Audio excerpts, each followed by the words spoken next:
Агата Кристи «Загадка трефового короля». Да, реальная жизнь подчас куда удивительней всяких книжных фантазий, заметил я, откладывая в сторону газету Daily Newsmonger. Склонив набок свою яйцеобразную голову, Пуаро попытался смахнуть невидимую пылинку с безукоризненно выглаженных брюк.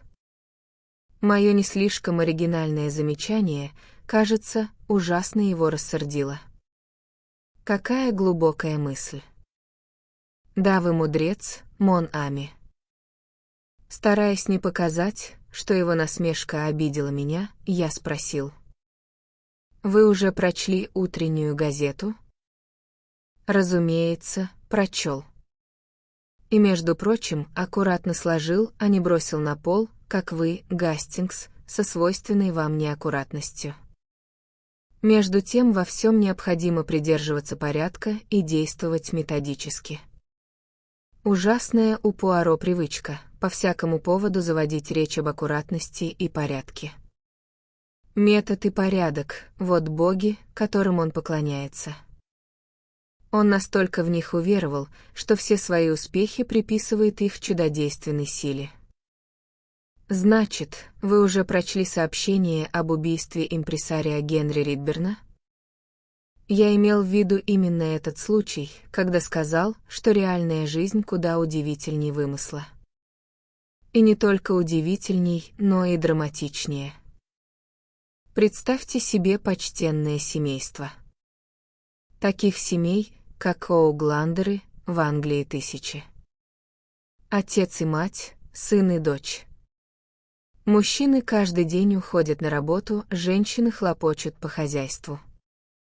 Мирная, безмятежная, хотя слов нет, чрезвычайно однообразная жизнь.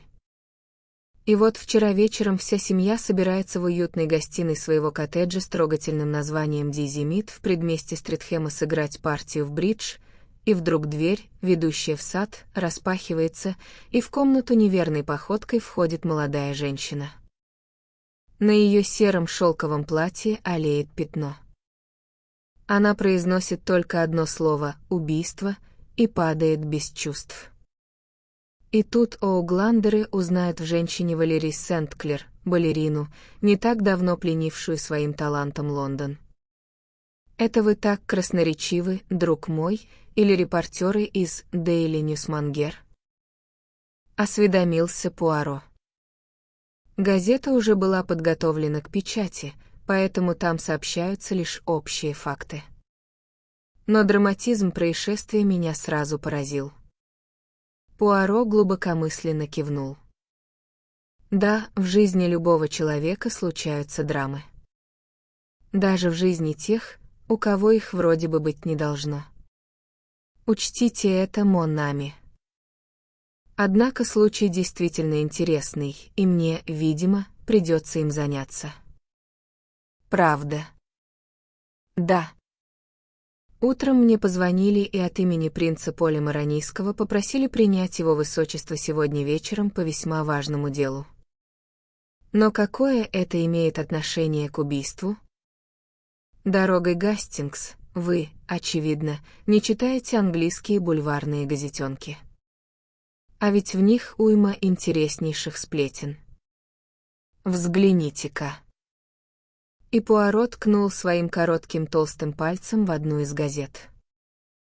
Я пробежал взглядом указанный отрывок, действительно ли иностранный принц и известная балерина помолвлены.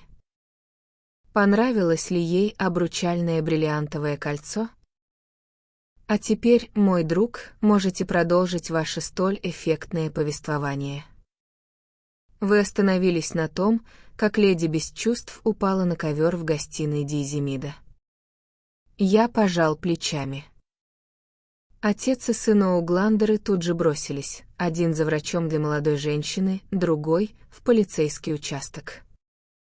Наряд полиции сразу же выехал в Мондизир, великолепную виллу Ридберна, расположенную неподалеку от их коттеджа. Кстати говоря, этого Ридберна считали довольно-таки сомнительной личностью. Тело было найдено на полу в библиотеке, голова треснула, как яичная скорлупа. «Простите, но вынужден вас перебить», — дружески сказал Пуаро. А вот и принц. Принца представили нам под другим именем, как графа Феодора. Это был молодой, странноватый человек. Высокий, порывистый, с чуть скошенным безвольным подбородком, с характерным для рода Моранбергов изгибом рта и темными пламенными глазами. Это были глаза фанатика. «Мосье Пуаро?» — осведомился он. Мой друг поклонился. «Мосье, у меня ужасные неприятности, я даже не могу выразить». Пуаро движением руки остановил его и сказал: «Я вполне понимаю вас. Ведь мадмуазель Сент-Клер очень дорога вам, не так ли? Я надеюсь, что скоро она станет моей женой», — откровенно ответил принц. Пуаро выпрямился в кресле, глаза его чуть-чуть округлились. «Я не первый в моей семье решился на марганатический брак», — поспешил продолжить принц. «Мой брат Александр также в свое время не подчинился воле императора. Но ведь в наши дни все эти сословные предрассудки не имеют почти никакого значения. И кроме того, в жилах мадмуазель Сент-Клер течет благородная кровь. Вы, наверное, знаете, что рассказывают о ее происхождении. А да, весьма романтические истории, что неудивительно, когда речь идет о столь очаровательной и знаменитой особе. По слухам, ее матерью была не то паденщица-ирландка, не то русская великая княгиня. Первая история — это, конечно, вздор, пылко ответил молодой человек. А вот вторая похожа на правду.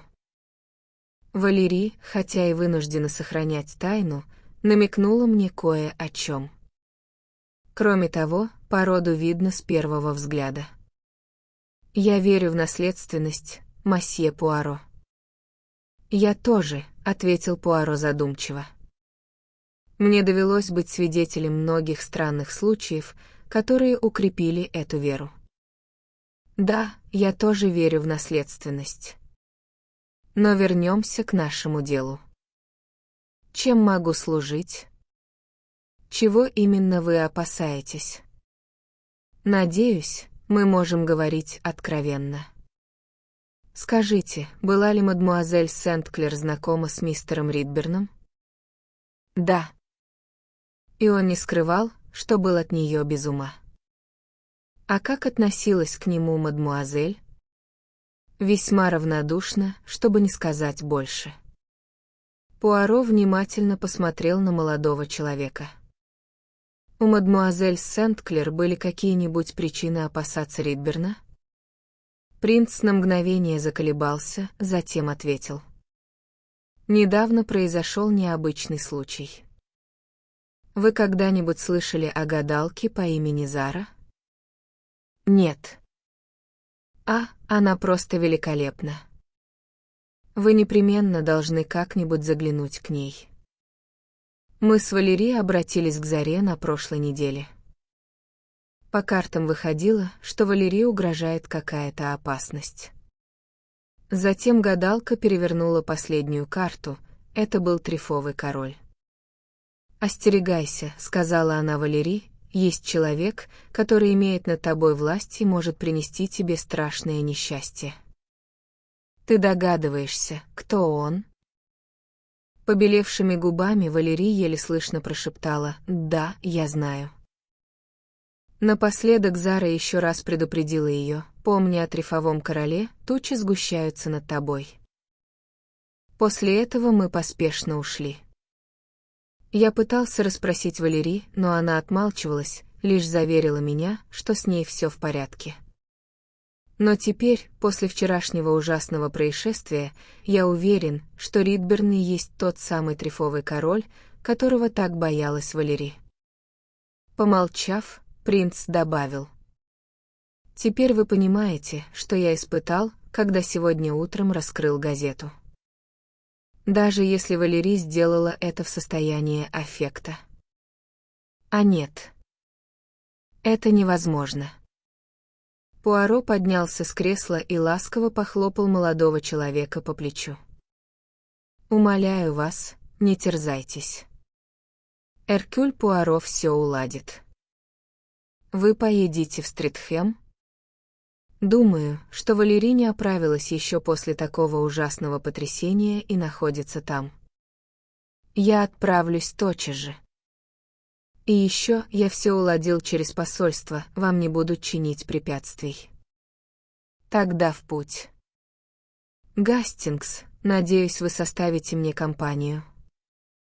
Мондизир оказался необыкновенно изящным, современным и удобным домом, окруженным со всех сторон чудесным садом. К крыльцу вела подъездная аллея. Дворецкий открыл дверь и, услышав имя принца, тут же провел нас на место трагедии. Библиотека располагалась в великолепной комнате весьма внушительных размеров, с 2 огромными окнами с каждой стороны. Из одного открывался вид на подъездную аллею и дорогу, другое выходило в сад. Возле этого окна и было обнаружено тело. Полицейские осмотрели место преступления, поэтому труп уже убрали. «Вот невезение», — вполголоса сказал я Пуаро, — полицейские опередили нас. Кто знает, какие важные улики они могли ненароком уничтожить. «О боже, Гастингс, сколько раз повторять вам, что ключ к разгадке лежит не снаружи, а внутри, в маленьких серых клеточках нашего мозга. Именно там и нигде более находится разгадка любой тайны». Произнеся эту назидательную сентенцию, Пуаро повернулся к дворецкому. «В комнате ничего не меняли после того, как убрали тело?» «А нет, сэр. Все оставлено так, как было вчера вечером, когда приехала полиция». «А шторы на окнах были задернуты?» «Конечно, сэр. Я задергиваю их каждый вечер.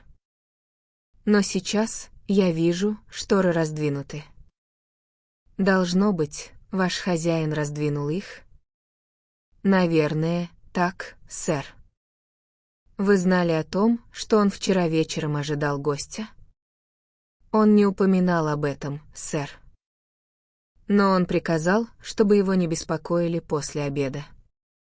Видите, сэр, здесь есть дверь, которая выходит на террасу. Через эту дверь он сам мог впустить посетителя». «А он часто так делал?» Дворецкий осторожно кашлянул.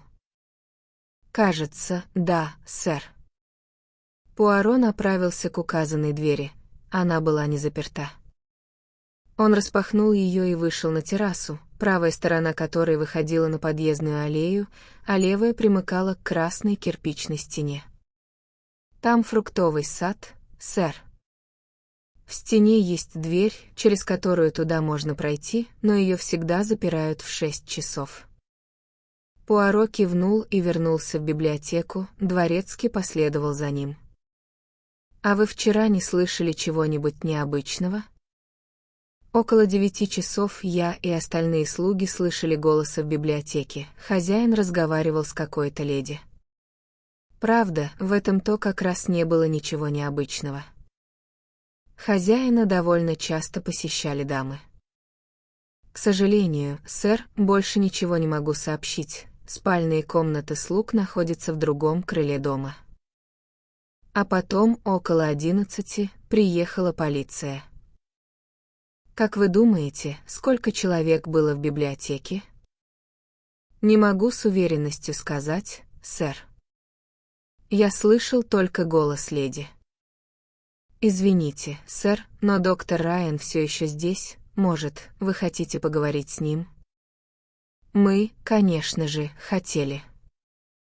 Через несколько минут доктор, розовощекий жизнерадостный джентльмен, уже отвечал на наши вопросы. Судя по его рассказу, Ридберн лежал возле окна, головой в сторону мраморного подоконника. На его голове были обнаружены 2 раны, одна на переносице и другая, смертельная, на затылке. Ридберн лежал на спине? Да. Здесь даже осталось пятно. И доктор указал на небольшое темное пятно на полу. «Скажите, доктор, а не мог ли покойник разбить голову, когда падал на пол?» «А нет, это исключено. Орудие убийства, что бы это ни было, глубоко проникло в череп». Пуаро задумчиво глядел прямо перед собой. Подоконники обоих окон представляли собой мраморное сиденье с подлокотниками в виде львиных голов. Глаза Пуаро сверкнули. А если предположить, что он, падая, ударился головой об один из этих подлокотников, а затем соскользнул на пол? Теоретически, конечно, возможно. Но положение тела начисто опровергает такое предположение. Да и если бы это произошло так, как вы говорите, на сиденье обязательно остались бы следы крови.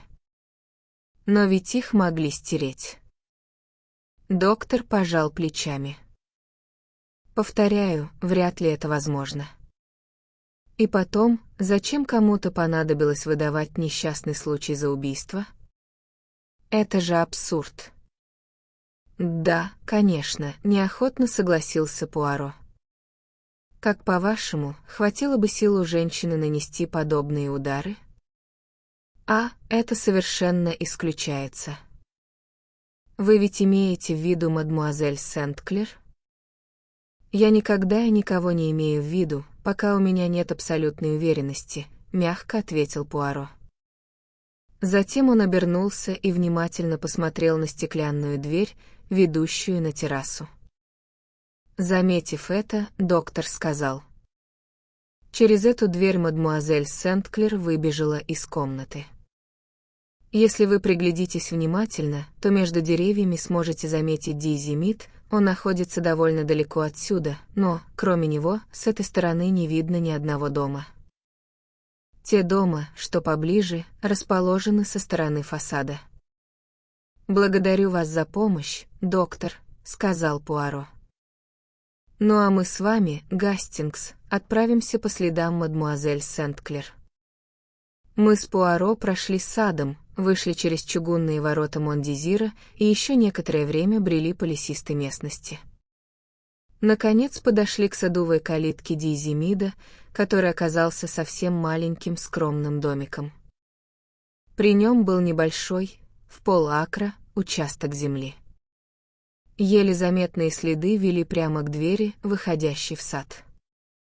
Пуаро, указывая на них, сказал: «Ага, кажется, здесь и прошла мадмуазель Сент-Клер. Нам же с вами, не имеющим никакой причины врываться в чужой дом, лучше воспользоваться парадной дверью». После того, как мы вошли, горничная сразу провела нас в гостиную и отправилась доложить хозяевам о нашем приходе. В комнате сегодня явно не убирались. В камине было полно золы, на столе в беспорядке валялись карты, видимо, со вчерашнего вечера.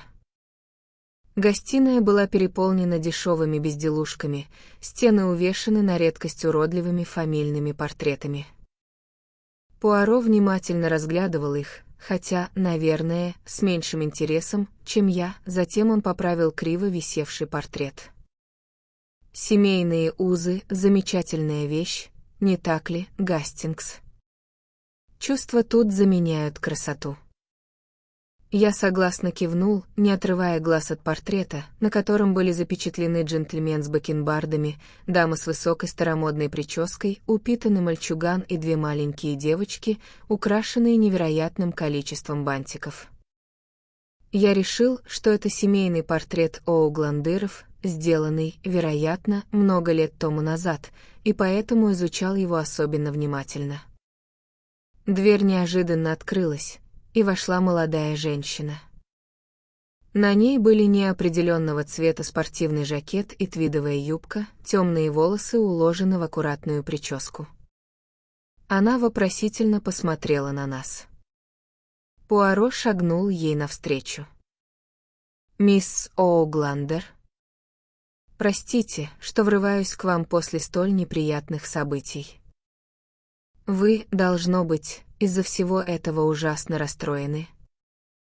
«А да, конечно», — не очень уверенно ответила молодая женщина. Тут я понял, что чувствительность, по-видимому, не является чертой характера мисс Оугландер. Судя по всему, она не могла похвастаться богатым воображением, и это особенно явственно проявилось благодаря происшедшей трагедии. Мое первое впечатление подтвердилось, когда она сказала: «Я должна извиниться за весь этот беспорядок, но слуги почему-то так разволновались, что были просто не в состоянии выполнять свои обязанности». Чувствовалось, что самой мисс Оугландер подобное волнение было попросту непонятно. «Вчера вечером вы сидели в этой комнате, не так ли, мисс?» «Да, вчера сразу после ужина мы сели за бридж, как вдруг». «Извините, мисс, как долго вы играли?» Мисс Оугландер на мгновение задумалась. «Не могу сказать точно, но, по-моему, мы сели часов в 10 и успели сыграть несколько робберов до того, как это произошло». «А где именно сидели вы, мисс?» «Лицом к окну и двери, ведущей в сад». «Я играла в паре с мамой, и мне страшно не везло, совершенно не шла козырная карта». Внезапно дверь распахнулась, и в комнату, шатаясь, вошла мисс Сент-Клер. «Вы ее узнали?» Ее лицо показалось мне знакомым. «Мисс Сент-Клер все еще у вас, не правда ли?» «Да». Но она отказывается принимать посетителей. Бедняжка еще не оправилась от потрясения. Уверен, что меня она захочет принять. Вы только передайте ей, что я приехал в Дизимит по личной просьбе его высочества принца Поля Маронийского. Мне показалось, что упоминание имени высокородного принца поколебало невозмутимое спокойствие мисс Оугландер. Ни слова не говоря, она отправилась выполнять просьбу Пуаро и, вмиг вернувшись, пригласила нас следовать за ней. Мы поднялись наверх и вошли в небольшую светлую спальню. Лежавшая на кушетке у окна женщина повернула голову в нашу сторону. До чего же эти женщины были разными, это сразу бросилось мне в глаза. И тем не менее, в их внешнем облике было и что-то неуловимо схожее. Каждый взгляд, каждое движение Валерии Сент-Клер были необыкновенно выразительны. От нее веяло тайной, она напоминала героиню романтических грез. Скромный фланелевый халат, правда, алого цвета, смотрелся на ней как великолепное одеяние восточной принцессы. Взгляд ее огромных темных глаз устремился на Пуаро. «Вас прислал Поль?» Голос мадмуазель Сент-Клер, томный и глубокий, вполне соответствовал ее наружности. «Да, мадмуазель. Я здесь по просьбе его высочества и готов выслушать вас. Что вас интересует?» «Все, что произошло здесь вчера вечером». «Все. Вы понимаете меня, мадмуазель?» Она устало улыбнулась. «Вы думаете, я могла бы солгать? Я же не так глупа. И прекрасно понимаю, что рано или поздно это все равно выйдет наружу. Дело в том, что этот человек, Ридберн, знал одну мою тайну и шантажировал меня. Только из любви к Полю я попыталась договориться с ним. Я боялась потерять Поля. Теперь я спасена, но я не убивала Ридберна, клянусь вам». Пуаро, улыбаясь, кивнул. «Меня вовсе не надо уверять в этом, мадмуазель. Расскажите о событиях прошлой ночи и как можно подробнее». Я предложила Ридберну деньги. Он назначил встречу на 9 вечера. К условленному часу я отправилась в Мон-Дизир. Дорогу я знала, так как мне приходилось бывать там прежде. Нужно было обойти дом и войти через дверь библиотеки так, чтобы не заметили слуги. «Извините, мадмуазель, а вам не было страшно идти туда одной на ночь глядя?» Она ответила не сразу, или ему просто показалось. Да, но у меня не было другого выхода, мне некого было попросить сопровождать меня, я была в отчаянном положении. Ридберн впустил меня в библиотеку. А, этот человек. Настоящее чудовище. Как я рада, что он умер. Он играл со мной, как кошка с мышью. Смеялся надо мной. Я просила его, умоляла чуть ли не на коленях. Предлагала все мои драгоценности.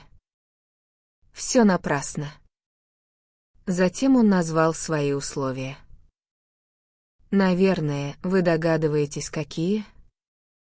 Я с негодованием отказалась и высказала ему все, что о нем думаю. Я прокляла его. Он же продолжал насмешливо улыбаться, его не тронули ни мои мольбы, ни мои проклятия. Когда я, выбившись из сил, наконец умолкла, то услышала какой-то тихий звук, доносившийся со стороны окна, того, что выходит в сад. Ридберн тоже услышал его. Он бросился к окну и распахнул шторы.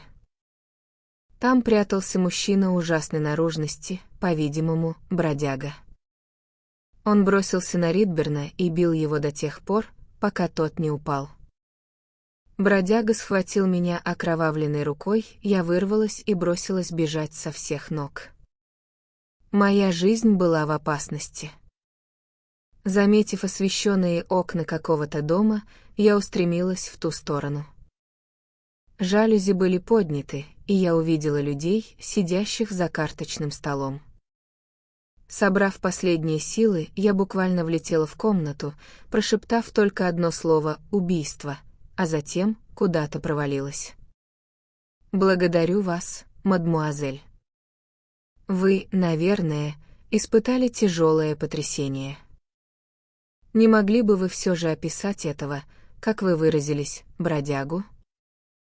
Вы помните, как он был одет? А нет. Все произошло так стремительно, что я просто ничего не успела заметить. Но я могла бы узнать этого человека, его жуткое лицо навсегда врезалось в мою память. И еще один вопрос, мадмуазель. Шторы на окне, что выходит на подъездную аллею, были задернуты. На лице балерины отразилось легкое недоумение, она на секунду задумалась, стараясь припомнить. «Эбьян, мадмуазель?» Мне кажется, да, я почти уверена, они не были задернуты. Странно, ведь на другом окне шторы были задернуты, и за ними прятался убийца.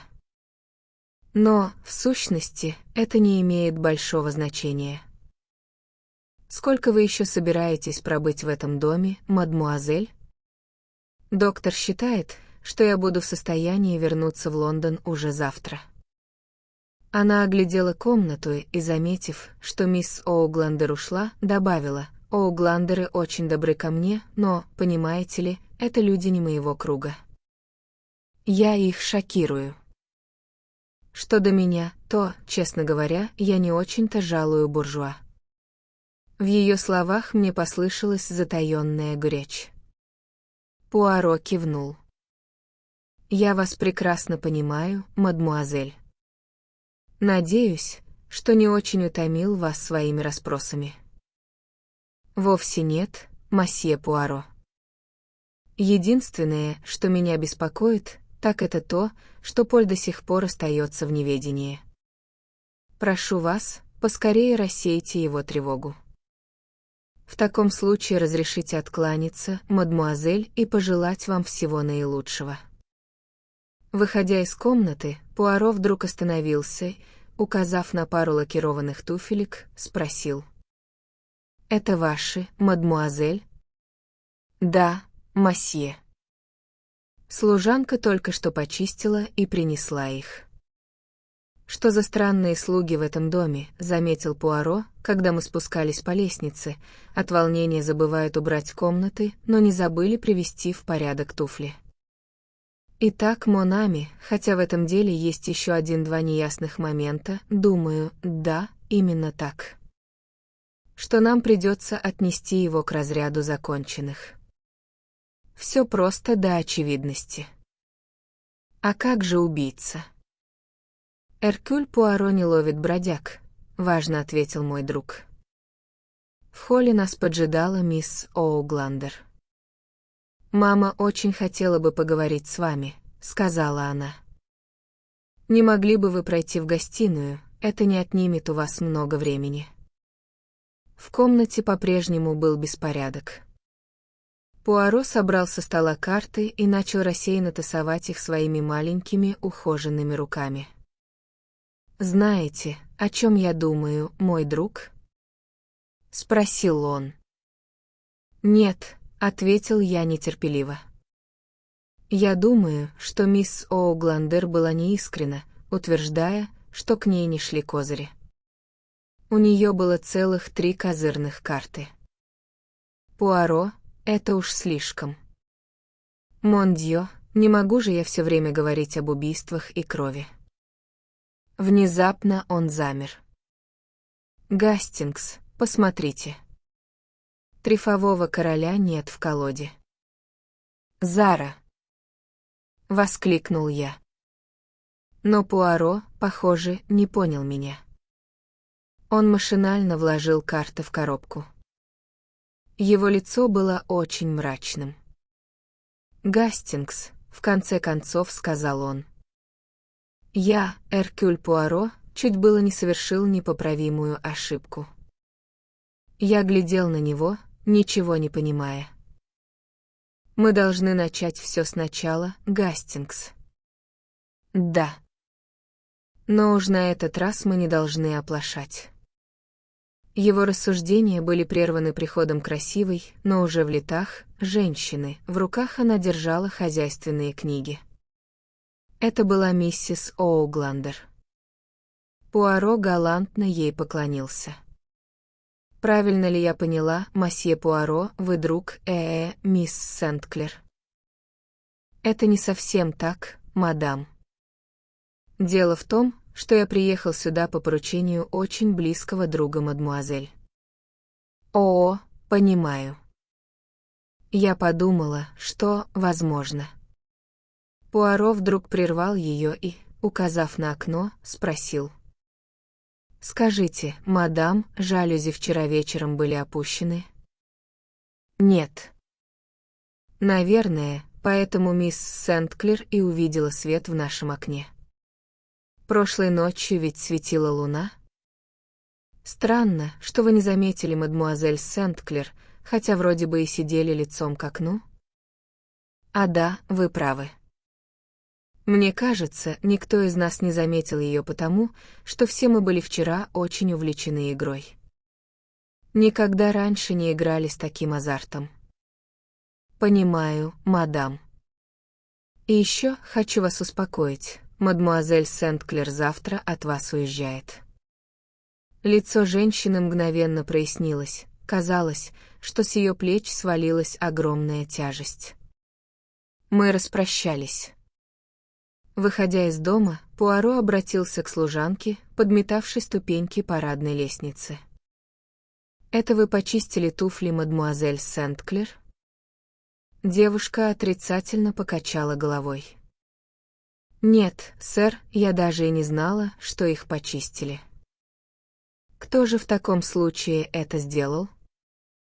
Осведомился я у Пуаро, когда мы уже шли по дороге. «Никто.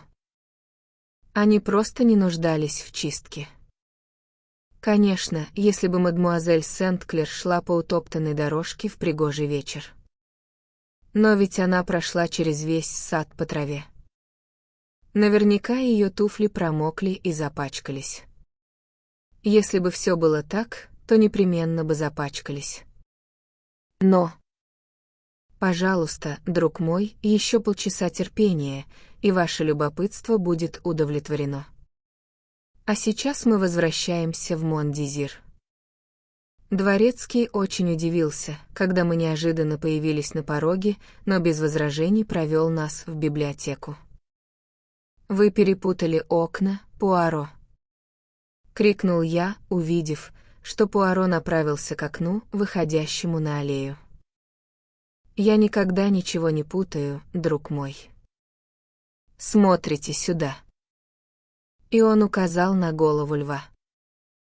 На блестящей мраморной поверхности я заметил еле заметное матовое пятно, такое же едва приметное пятно было и на полу. Кто-то ударил Ридберна кулаком в переносицу. Тот упал, ударился о мраморную голову и съехал на пол.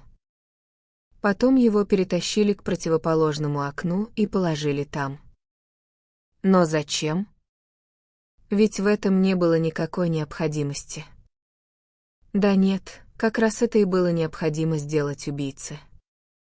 Хотя я бы не стал называть этого человека убийцей, он вовсе не собирался убивать Ридберна, все вышло случайно. Преступник на редкость сильный человек, вот что я вам скажу.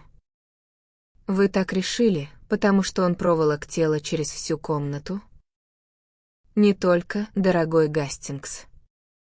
Да, это было очень запутанное дело, и я чуть было не выставил себя на всеобщее посмешище. Вы хотите сказать, Пуаро, что дело закончено и вы все знаете? Именно так, друг мой. Меня вдруг осенило, и я воскликнул.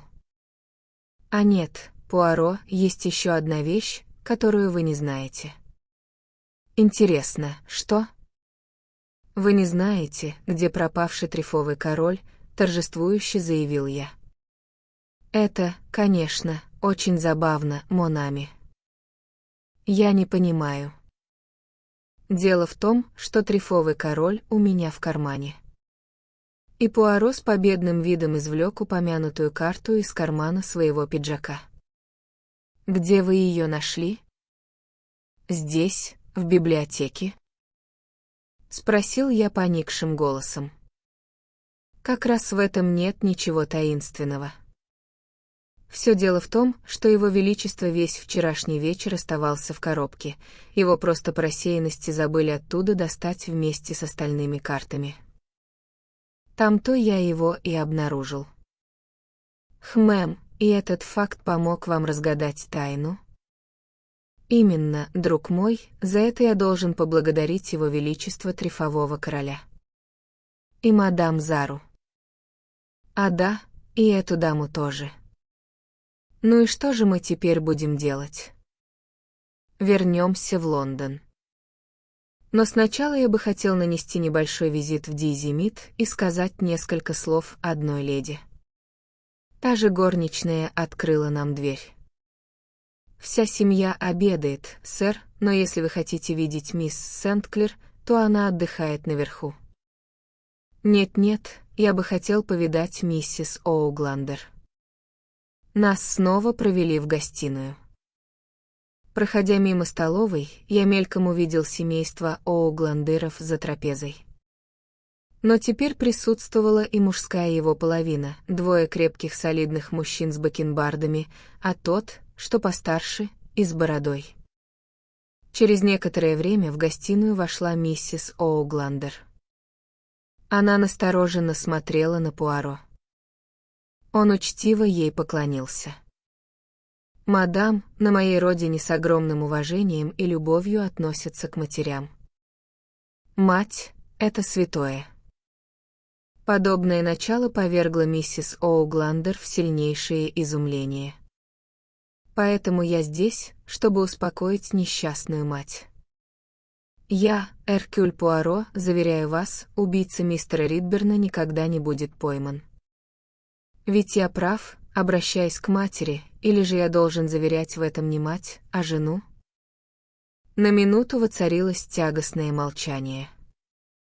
Миссис Оугландер пожирала Пуаро глазами. В конце концов она спокойно ответила. «Не понимаю, как вы узнали, но вы не ошиблись». Пуаро, нахмурившись, кивнул. «Вот и все, что я хотел выяснить, мадам. Но не тревожьтесь, вашим английским полицейским, ни в малейшей степени не обладающим выдающимися способностями Эркюля Пуаро, подобная задача будет не по силам». Сказав это, Он постучал ногтем по семейному портрету, украшающему стену. «У вас была еще одна дочь, мадам. Она умерла?» Снова наступило молчание, и женщина опять внимательно поглядела на Пуаро. Затем ответила. «Да, она умерла». «Ну что ж», — весело сказал Пуаро, — «мы все выяснили и можем вернуться в Лондон. Позвольте мне, мадам, положить на место эту карту. А ведь это был ваш единственный промах.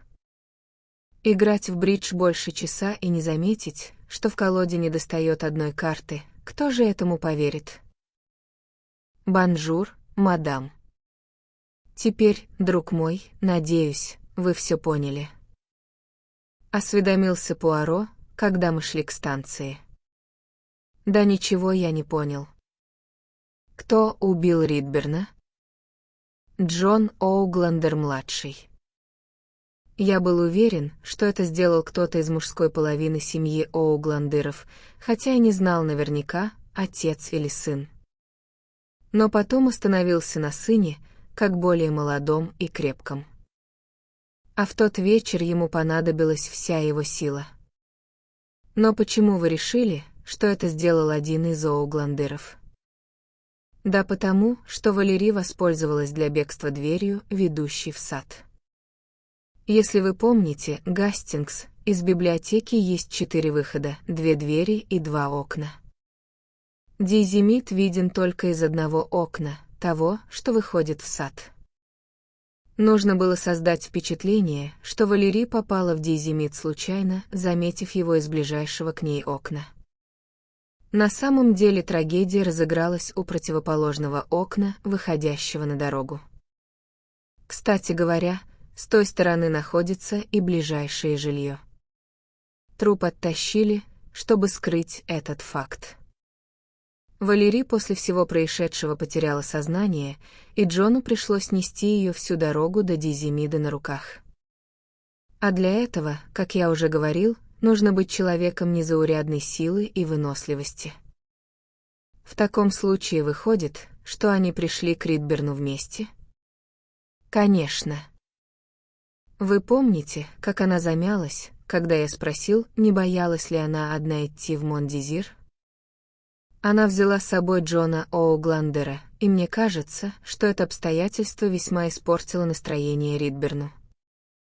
Они поссорились, Ридберн, наверное, оскорбил Валери, Джон взорвался и ударил его. Остальное вы знаете. Но почему они заявили, что весь вечер играли в бридж? Да потому, что игра в бридж подразумевает 4 игроков, простая, но очень удачная мысль. Кому бы могло прийти в голову, что в тот вечер игроков было только 3? Я не понимаю только одного, что общего у танцовщицы Валери Сент-Клер с Оугландерами. Пуаро с жалостью поглядел на меня. Странно, что вы не заметили очевидного, Гастингс, хоть и разглядывали их семейный портрет гораздо дольше, чем я. Может быть, вторая дочь миссис Оугландер и умерла для своей семьи, но для всего мира она воскресла под именем Валери Сент-Клер. Что? Неужели вы не заметили сходства между сестрами, когда увидели их вместе? Нет, признался я, мне показалось, что они очень разные. Это от того, что вы слишком доверяетесь своим романтическим впечатлениям, мой дорогой Гастингс. На самом деле черты лица у них очень схожие, и цвет волос, и глаз. Самое поразительное, что родные Валери стыдятся ее, и она отвечает им тем же. Тем не менее, в момент опасности она бросилась искать защиты и покровительства у своей семьи. Все-таки родственные узы – удивительная вещь. В этом семействе все умеют неплохо притворяться, отсюда и у Валери актерский талант. Я, как и принц Поль, верю в наследственность. А ведь они чуть было не обманули меня, Эркюля Пуаро. Но благодаря счастливой случайности, а также одному вопросу, который я задал обеим женщинам, им это не удалось. Получалось, что они обе сидели лицом к окну, а этого быть не могло. «Что вы скажете принцу, Пуаро?» «Скажу, что у мадмуазель Сент-Клер просто не хватило бы сил нанести Ридберну такие удары. Что же касается бродяги, то он вряд ли будет найден. Да ведь принцу этого и не надо, главное, что его Валерий вне подозрений. Ну а еще я попрошу его передать мое глубочайшее почтение и восхищение мадам Заре, забавное совпадение, правда? Мне кажется, это маленькое дельце следует назвать «загадкой трефового короля», как вы думаете, мой друг?»